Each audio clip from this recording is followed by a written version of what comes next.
Yeah, hello yet again for the ninth time. Next up, excuse me. Right, next up in my UAsk IAnswer video series. I think I mentioned this in my last video. I'm going to talk a bit about that 70% failure rate, but only a bit, and because I was prompted to, honest. This question again was as a result of a LinkedIn post, but more about that in a minute, which Sharia Azri, who works for RHP Banking Group in Malaysia, uploaded, saying he was asked a question about why transformations normally fail or didn't achieve their end state. Following a short message exchange on LinkedIn, Sharia specifically asked the following question. Why is it that most everyone still seems to focus on change failure? Some continue to use that now debunked 70% statistic rather than change success. Good question. This has been the subject of many a previous debate here on LinkedIn. In fact, I wrote about this way back in 2014. But I think what's more important is I believe this should be something of real interest to us change practitioners, because in the face of that 70% failure rate headline, we need to show how we add value and demonstrate we are actually good at what we do. Would you agree? Before I go on, just let me give you a very, very simple definition of change, success and failure. You are either successful at doing something or achieving some milestone, or you failed at doing something or did not achieve some milestone.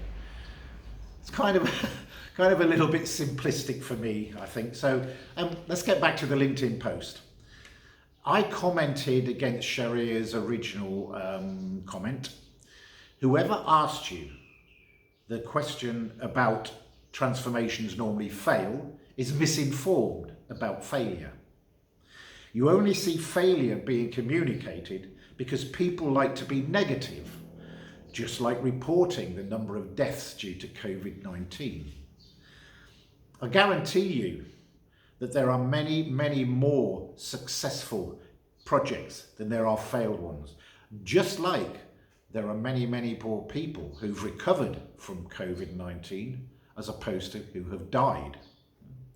Sharia answered, failure is quite subjective and is a matter of perspective.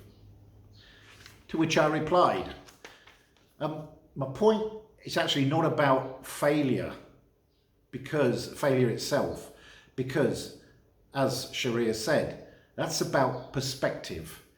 My point is about the continuing focus and reporting of failure rather than success. Martin van Rijn also made the following comment. Where I feel many of these projects truly fail is in agreeing and communicating what success and change actually looks like. Kieran Shah chipped in with, there are other primary causes, e.g. lack of experience in tasks they're assigned to, no motivation, upper management skimpy involvement, of all of which exacerbate project transformation failures. Great comments, and that's kind of helped me focus on the question in hand. So why do people focus on failure? Yeah, seems to be a common trait. Did you know that your brain is wired to focus on the negative? Negative events have a greater impact on your brains than positive ones. Psychologists refer to this as negative bias, which is our tendency not only to register negative stimuli more readily, but also to dwell on them for a long time. A guy called Rick Hanson has a great quote in his book, Buddha's Brain. Your brain is like Velcro for negative experiences and Teflon for positive ones. Can you just imagine your brain coated in Velcro's one and Teflon in the other? Strange. Anyway, a great quote. I love it. I love it. So in short, I guess that answers the question why people continue to be negative, doesn't it? But don't worry, I'm not going to leave it there. As well as that quote from Rick, I found another interesting piece of information about change failure, which goes, change failure is a broad term for failure of strategies, programs, projects, and initiatives. Generally speaking, change has failed if it is perceived to have failed by key stakeholders. A program of change that is late and over budget may still be perceived as a success if it generates significant business results. So effectively, you can still have success even if you have failed to meet all of the criteria you set out to. Interesting perspective. Yeah? Let me widen the debate even further and talk about specifically how success and failure is measured. There is the traditional way, that is, you measure success or failure against your original business case, in which there should be clear and detailed business benefits which can truly be measured. Yeah? The problem with this is that change initiatives have a habit of not going to plan and veering off into all kinds of different directions, dependent on various factors that cause them to do this, such as business operations may be unreliable, forward plans are no longer realistic, external circumstances changing, like COVID-19.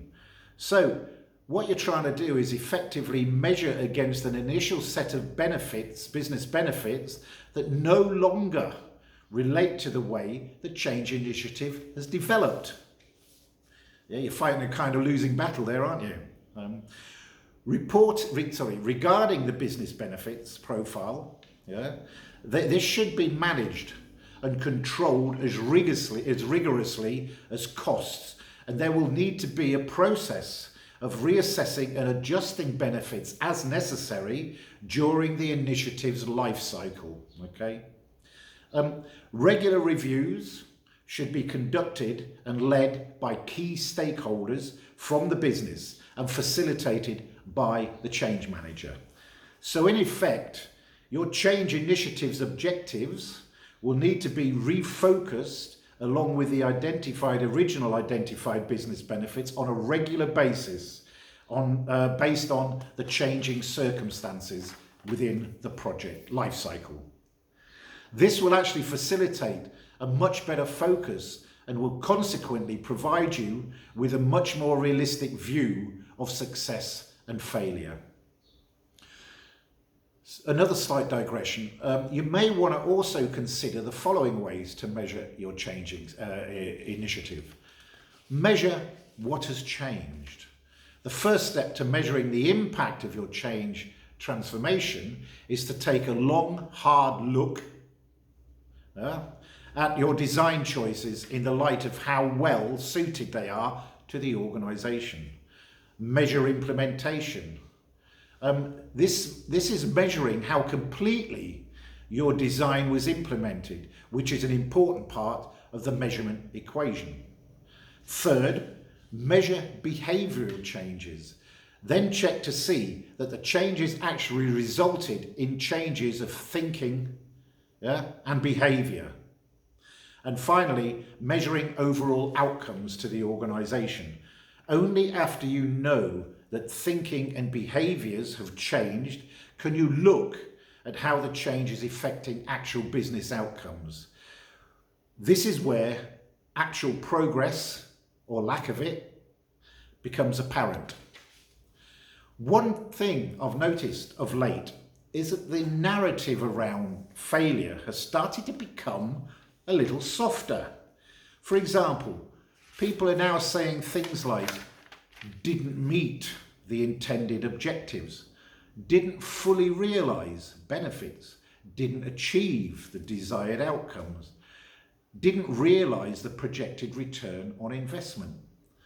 The words intended, fully, desired and projected are key in those narratives as they allude to a certain level of success, don't they?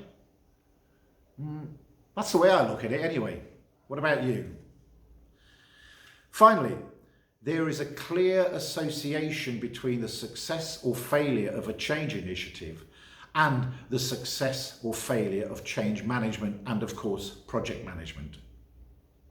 In my experience, the key issue with regard to this, which again I've written about before, is that more often than not, change management is an afterthought.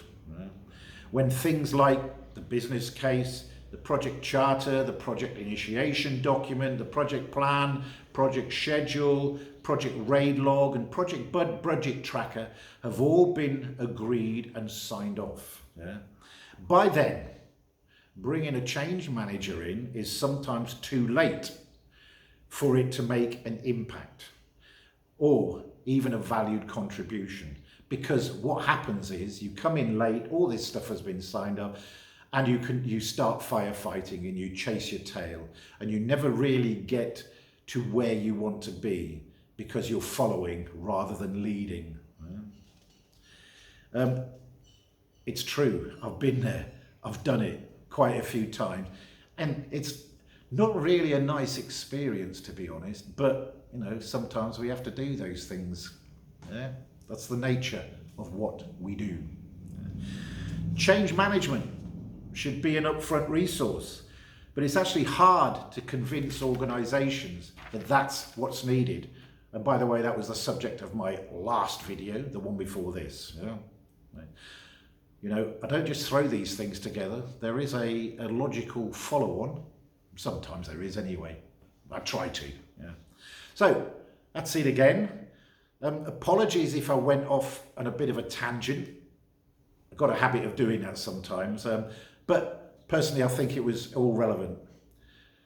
Next week, I've just realised I haven't got a question for next week yet. So please send me in a question. I need one. Otherwise, I'll have to resort to I don't know what. So, arrivederci, ciao, auf Wiedersehen, buona vista. See you again next week.